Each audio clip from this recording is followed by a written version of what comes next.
Sound check, 1, 2. This is the 217 Recovery Podcast with Corey Winfield, Ryan Beckman, and Chris Goss.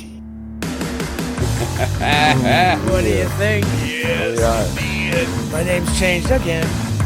Yeah, I'm Corey Winfield. I'm Ryan Beckman. And I'm Chris Goss. Yeah, I thought it was Goss. I've always pronounced it Chris Goss. It is. Oh. Yo. So the Dark Knight couldn't... But he used to call me Gross, so he's getting better. He used to call Ryan Brian. I think he still calls him Craig, too. Calls me Chris. He calls you Chris.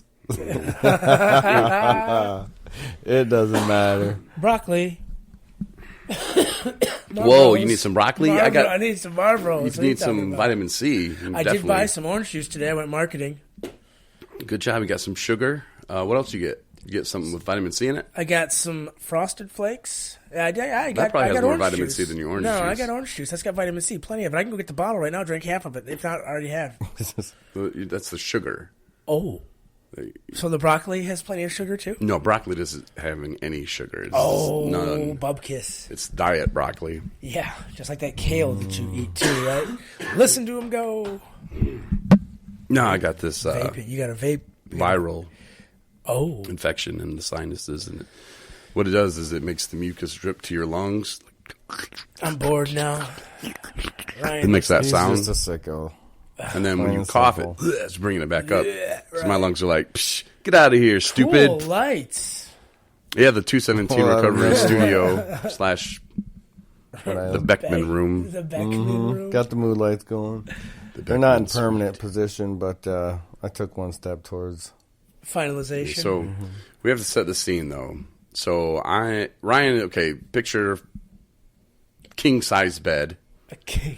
California king. Yeah, California king. Ryan's in the middle of it, just kind of kick back, relax, got the pillow leaning back against the headboard, and he's got his right knee up, his left leg kind of cocked underneath, a little spread eagle action, but it really kind of more to a sideways eagle. Gonna make it terrible. He's wearing his jeans, his gray 217 Recovery thermal shirt down the side, 217 Recovery, and get the logo on the left front chest, and in the bed to his feet, like if he were just a kick. When I look straight, it's right into Chris's eyes. Yeah, Chris is in a nice leather chair. It's yep. Brown leather. He's got his nice, beautiful robe on. This is the Billy Blast. I named him Bill. His house coat. It's all multicolored. Fleece, I do believe. Yeah. It looks very comfortable. It is. It's glorious. I've had it since I was 15. Yeah. Jeez. It stays with me. Whoa. Nice. My mother, Sally, got it for me for Christmas one year. And to Chris's right, that's good. I mean, we'll get my back right, his left, right. His leg that's cocked to the side. Yeah, like he's showing me his junk. If he was wearing a mini skirt, I'd have a nice view. Let's keep it PG tonight, Corey. So that's where I'm at. I'm in a nice, comfortable leather chair as well. And I actually have is this a goblet? Yeah. Some call pimp it cup. A pimp cup, yes. Yeah. But then I'm sipping broccoli juice because there's plenty of vitamin C in it. I'm also partaking in it. You sip of this? Absolutely not. No, I do not want a sip of your broccoli juice. So that's the scene. So welcome into our world. Well, around the studio / the Beckman suite, he has light. I mean, he's got doors around his whole room. Sliding doors. Yeah, they all Glass. are doors. They open. Right. So they turn into bathrooms. The Beckman estate. Yeah, it's pretty nice little studio we got here. It's a good place. Thanks, Ryan, for letting us camp out. Yeah, it's multi-purpose. Community service. Yeah. Yeah, the opening was pretty cool. I was waiting all day to play that. I kind of want to do a podcast earlier, but big day for you guys. Yeah, technically it was the other day, but still it's a big day regardless. Mm-hmm. Well, because it was the 59th day the other day, and then I don't think I made it to. Yeah, yesterday was 60 for me, technically. Yeah, technically. Technically. Yesterday was 60, but today was the month on the day anniversary. Yeah, if you go for times and dates and years. Halloween jumping in there to give another day. It kind of jumped you forward. So yesterday was your 60 days. So 60 days. big congratulations to you. Thank you, guys. Thank you, Ryan, for telling me thank you, and good job. Good job. Thank you. And Ryan. Terrific. Ryan, what do you got over there? What do you got to say? I'm now pregnant with the program. Whoa. That's intense. Full term, 9 months. Woo-wee. Nice. Congratulations. Gonna be the boy or girl? Twins. Oh. Good job, guys. I'm proud of you both. Perfect. Thank you. And you got your coins in the same meeting, which is It's pretty solid. it's nice to see. I was like a proud papa in there, like, oh, Yeah, I know, right? here's my boys. You know, I got my old boy over here to my right, and got my young little infant to my left, and we're doing things. Yeah, we're making big strides. Notice there was a lot of 217 gear there. I Well, honestly, you had yeah. a lot of 217 gear on. Well, I had the hat and the hoodie. There's a young lady that had a hat on in front of me. You had your embroidered button up, and of course Ryan had his thermal. Just wear it. And I was gonna mention something about it, but I like to It step looked on good. toes. Look good, feel good. That's what I always say. Yeah, and then after the meeting, get a guy hand me a bag of clothes. Hey, man, can you put that logo on these too? Like that's a good feeling. Because they're excited about it. Yeah. And I kind of talked about it the other night, but that was part of the podcast that got cut out. You couldn't even hear what I was saying, just you guys going, yeah, okay, Corey, shut up now. But that's what we were talking about is people like want to be a part of it, and that's something that it just feels so good, really does, and the support that we've seen from the people that support us is just huge, and that's what keeps us going, man. You get the haters out there, but we don't really pay too much attention to them, and it's a podcast. They don't have to listen. Haters are going to hate. That's the beauty of it. They can just sit there and be mad and miserable, and we're going to have fun, and we're going to do our thing, and that's what we've been doing, and that's what we're focused on. Because we do it for the people that like it. We do it for the people that want to hear it. We do it for the people that... Think we're funny? Right. Or, waiting to say we have... Mildly entertaining. Mildly entertaining. Okay. That's for you, not me. Shots fired. Speaking of shots fired. Uh-oh. Oh! Yes. Listen to the laugh. You We got sound like we got some new sound effects that you're going to be hearing throughout the show We're as well. stepping it up a notch. Yeah, we're making big strides. Just two, really, but We didn't get the one that I wanted, did we? I can't wait till Sunday, though. Oh. what's going on Sunday? I don't know. Whole rundown on Corey. He's going to tell the story. Corey's going to tell the story. 1 year. What? What has happened? 365 What days. has he done? Yeah, it's going to be crazy. Where's he been? Where's he at? Where's he going? Should I tell my life story or just the last 365 days? I think 365 days will be the most important. Well, no, because Well, you tell a You little bit of all of it. yeah, I you guess. a little bit of the childhood, little Corey, and then medium Corey, and then when you started working at 107.7 WRKR, The rocker. the rock station, Yeah. and then I'm sure there was probably a little bit of a problem in there. So you speak of that. Well, I'm not saying specifically in there, but during No, that there was. time in your life, I'll tease my Teaser? Kalamazoo life. right down the road from the old BC. I'm not gonna. There was something that did happen that I am not proud of whatsoever. Maybe Tell me more. you'll hear it Sunday. That's a tease. You're gonna hear it Sunday, but no, I would when I was working nights there. My boss J. Deacon told me that he Freaking wanted J. Deacon, sorry. freaking J. Deacon.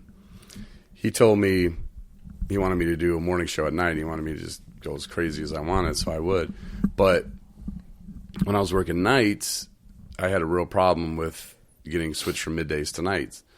Even though I had way more fun at night, and middays are just a boring shift. That's where your kind of weakest talent as a radio station goes. They go on middays.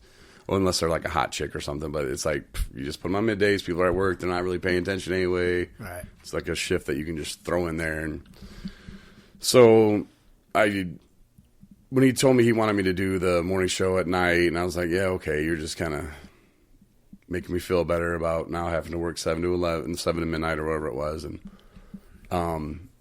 so I decided that I could drink in the morning. Ooh. As long as I could get at least 4 hours of separation between my last beer, because I was only drinking beer at that time. Oh, good switch. And the time I needed to be at work. So probably wasn't the best idea. To give you a green card? A green light? And when that happened, my girlfriend at the time Alexis was living with me, and she would work the middays. So she would leave because she'd have to be on the air at 10, 9:45-ish, but then she'd get there at like, I don't know, 8:30. But dude, as soon as she left, as soon as I heard that, yep, and I was pounding them. And then I'd take a nap, sleep, and then we would like boom, pass each other pretty much on the way to work. So that way she wouldn't have to smell the beer on me is the way I figured it. I would hide all the beer cans, throw them away. Or I already had like 1,000 of them. We called them like my little army of 22 ice houses or whatever, 22 ounces, and it was bad. You know, I'd kind of move them into the mix, and she wouldn't know any better. And as it doubles every day. yeah, and then I would get home from work. You know, she would already kind of be in bed. I'd go in, kiss her goodnight, tell her I'd be in a little bit. Boom, right back to drinking till 2, 3 in the morning, maybe 4. Jump in bed before she gets up, and just kind of do it over again. It's kind of a routine. Yeah, I mean, we had some sex in there too, but just PG. I mean, I don't want to. I mean, we weren't doing it like it wasn't all the time, you know. But majority of the time, that's kind of how it went. At least that's how I remember it. And sometimes I'd smoke pot in there too, but at that point, I really wasn't fond of pot much anymore. I mean, but yeah, that's just a little. That's just we're just barely getting into the crust of the pie. And to me, just actually sitting down and breaking down, and like I said, that thing that I'm really embarrassed of, and you know, I've never told anyone that before, and I'm not proud of it. I mean, not really embarrassed, but I'm not proud of that moment, and thankfully, you know, nothing bad came of it because I would have never been able to forgive myself. But when you're in addiction and you're in active addiction like that, you will do things that you normally wouldn't do, and you will put yourself at risk and in danger, and you will endanger other people as well without even thinking about it, you know. And I'm just glad I don't have to live that way anymore. Right.